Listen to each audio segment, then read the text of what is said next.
Julian owned a lakeside hotel. Rooms sat at $500 a night. Then the recession hit, and the rooms sat empty. His accountant told him to drop the price. His staff agreed. Every competitor on the street was already cutting.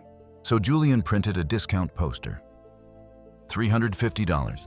Compete with the budget hostels. Survive on thin margins. His mentor walked in, saw the poster, and said 4 words.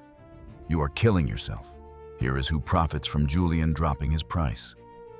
Every competitor who already operates on razor margins. The moment Julian enters that fight, they win. They built their entire cost structure for it. Julian did not.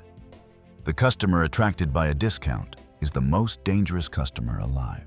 Zero loyalty, maximum complaints, gone the second someone charges less. Julian did not need cheaper customers. He needed different ones.